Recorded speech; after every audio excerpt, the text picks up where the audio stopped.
Hi you guys, my name is Derrick Rashid and welcome to my channel.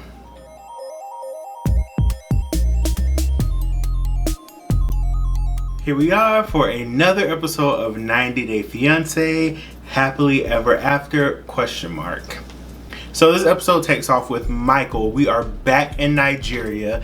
We find out a couple of things about Michael, like the fact that he still does not have a job. He's living with his mother, but he goes to see his aunt-in-law, who we met last time Angela was there. She had the whole kitchen segment. So Michael goes to see her, and basically they have this conversation regarding the Nigerian culture and Angela being American and her basically having an unwillingness to conform. But the aunt-in-law is very positive that Angela will come around, especially when it comes to the baby aspect of everything. And I don't understand why. Like, I'm all for the positivity, but Michael being abreast of all the information regarding this, I don't know why he's still holding on this hope that Angela's giving him, that she's going to carry a baby for him. He is not going to need another wife, yada yada yada. Everything is just going to crumble and not go down the way Angela wants it to, but that's basically where we are. Since we went with Michael, let's just go ahead and go straight into Angela. We meet up with Angela as she's going into Spike Lee's clothing store to get a suit for Michael for their wedding. She introduced us to this new friend, new to us anyway, named Joe, and they're supposedly like sisters. Joe comes to the shop to help Angela out with all this picking out the wardrobe for Michael and everything. And Angela like slides it in there that she's having issues with the entire situation, and JoJo's like, oh, I'll go to Nigeria and I'll be your witness since Skylar won't. Although JoJo has the same reservations, but her mission on this entire thing is to actually have a conversation with Michael before she signs on the dotted line, basically. And I'm here for that. Like, at least Angela has someone who is willing to go through this for her, although I don't think any of this should be happening. Who am I to rain on someone's parade, you know? So Angela goes back home and she's excited. The grandkids are there. She's gonna put on a show for them. She's gonna show them her wedding dress, and I'm here for all this Mima love that these kids have for her. They obviously have a good relationship with their grandmother. They are so saddened by the fact that they're not going to be able to be in the wedding. But I also think like their excitement for this entire thing doesn't really have to do with Michael or Angela for that matter. I just feel as though every night for the past few years this has been their bedtime story, and they just want to see the end of it. And they were promised to be a part of this magnificent wedding, and their dreams are crushed by Angela when she tells them that she will be getting married in Nigeria.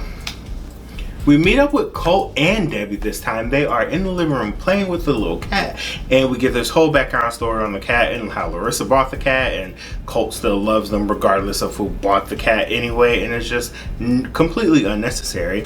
But Colt finally says like, hey mom, like, I've been keeping a secret from you, as if like he hasn't been keeping a secret from everybody in the world at this point. Like, every relationship this guy's in, he's lying about something and keeping something so secretive. Like, who?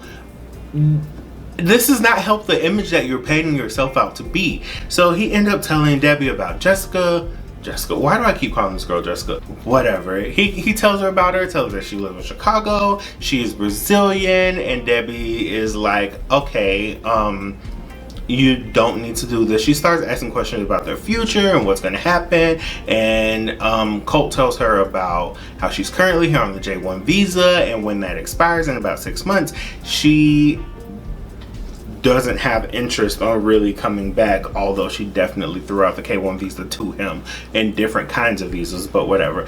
Debbie asks if Colt would go to Brazil, and he's like, yeah. And she's like, over my dead body, because obviously my grown son can't go and travel and do things without me not being okay with it.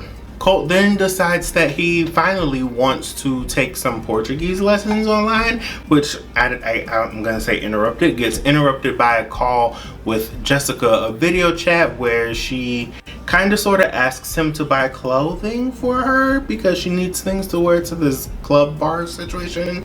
And we find out later that he has given her in cash and things and over $1,000. And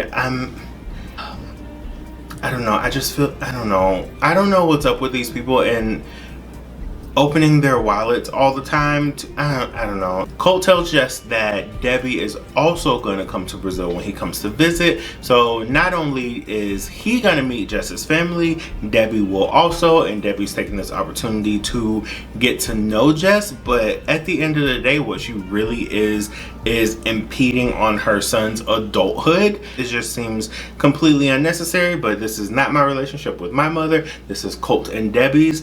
And that's that. We also meet Vanessa because Vanessa is watching the cats while Colt and Debbie goes over to Brazil.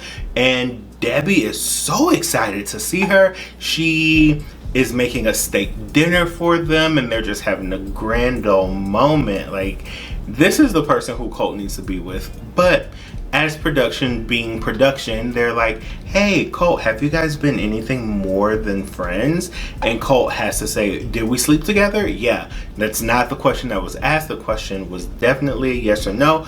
Are you or have you been more than friends? Yes or no. But you love to tell everyone when you're sleeping with someone. So anyway, he still says that he has a crush on her, and quite frankly, I feel like she has something there for him too, to continue this relationship with him and be so close and constantly calling him. Like, I don't talk on the phone and communicate with my friends every day, all day. So then we catch up with Kalani and Asuelu, and basically we get a flashback regarding the whole vaccine thing, but this time it's including Kalani's parents, and everyone's on the same page except for Asuelu. There's a trip planned to California to celebrate Oliver's birthday, and Asuelu is being a brat this entire time. So it's Kalani, Asuelu, and Kalani's mother who is driving.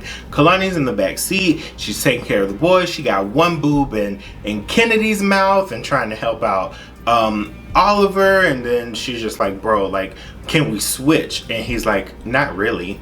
How about the fact that we're on a car ride and I'm literally back here crunched between a freaking car seat and a booster seat, and you're just sitting up there cozy, not doing anything as per usual, but you have something to say when the boys start crying. You're not trying to comfort any of them. You could have easily reached back there and helped out with Oliver, but you didn't want to do that because God forbid you do something that's a woman's job. They end up switching, and Suelu's like, oh, this is easy. I put them to sleep with my powers or whatever. And Kalani's like, oh, you think my job is easy? He's like, yeah, as we knew he would.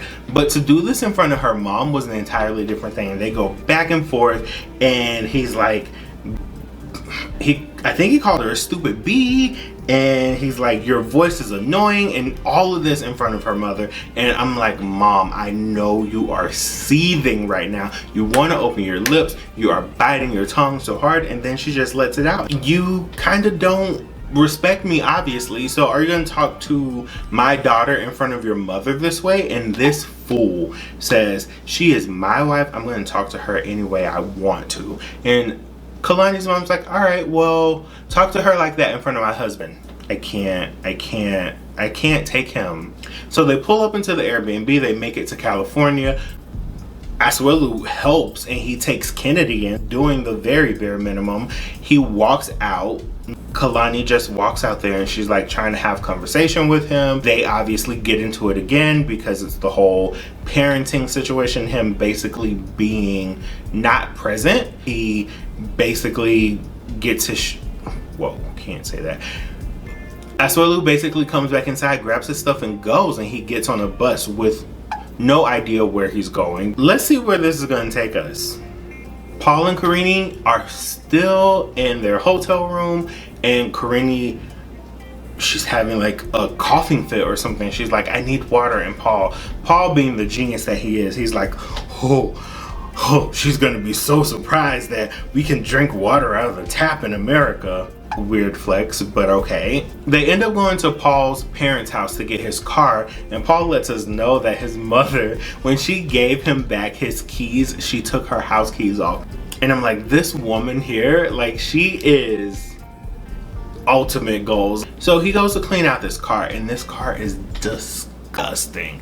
It's so bad. He has food that's like old and crusted. If you were going to Brazil for months on end, why, like, that just lets you know how filthy he is and how clean his parents' house is now. That's why they don't want him back, because he's a pig.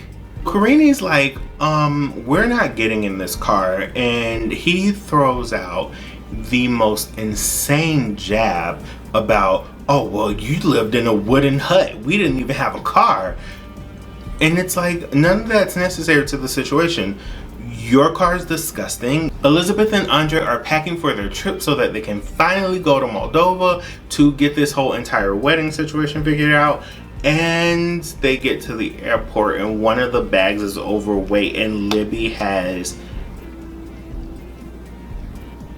she has a small white girl meltdown. Like, the bag is a half a pound over the limit, so just shift the stuff in the bag. Pretty sure some of your bags are underweight. You can probably put something in your carry-on or your personal item. Like, it's none of this is actually necessary. They finally get to Moldova after how many ever hours, and they're met by Andre's father and his brother, and then they go back to the house. The mom's there, the brother's wife is there. They also have a child. And it is at dinner that we're starting to get more and more information regarding this wedding. Both Libby and Eleanor have to get baptized in their Christian Orthodox religion. And there's also these godparent situations that are going on. Andre asks his brother and his brother's wife to be their godparents. And this isn't the godparents that we think of as far as like raising the kids. This is someone to be a guidance to the couple. And according to Andre, the only thing that they're doing is like being really involved in the wedding. But when the family explained it, because obviously this is so close to him, for this to be his culture, his traditions, his religion, he doesn't seem to know anything about anything. So all this stuff is getting brought up by other members of the family at the table. And Libby's obviously upset because she didn't know anything about this. She's Baptist already. So now she has to get baptized in another religion. So Libby goes to put Eleanor down after dinner, and Andre takes his time to let the family know, like, he doesn't really have a good relationship with Libby's family. And then cut to his little interview moment. He's like, Libby needs to talk to her family about their rudeness. I'm not saying that her family isn't rude, but I feel like most of the incidents that have happened with the family, they stem from him and how he talks to people. So you should actually look at your rudeness first. But we'll see what happens, especially if they're all going to be under one roof. That's going to be the interesting part. We meet up with Larissa, and it doesn't really look like anything went well with Mr. Funny with the Twist. Larissa scrolls the internet, and then she finds out that Colt is in a relationship or seeing someone else. So she decides to contact Jess. Me personally, I cannot fathom the thought of having the energy to reach out to my ex's current partner. Like, I don't understand how people, like, what do you get out of this, basically?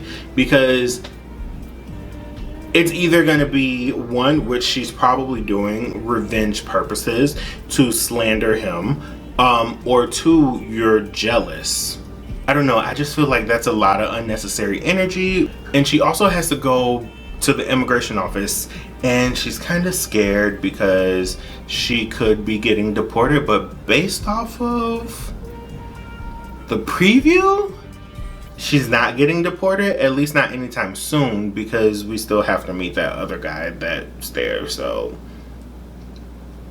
TLC could have kept that cliffhanger and just told us what happened at the end of the meeting. So that's it, you guys. That's it for this episode. Follow me on Twitter, follow me on Instagram. I do have the socials. My handle is Derrick_Rashid, just like it is with this channel, only the channel does not have the underscore. Until next time, bye guys.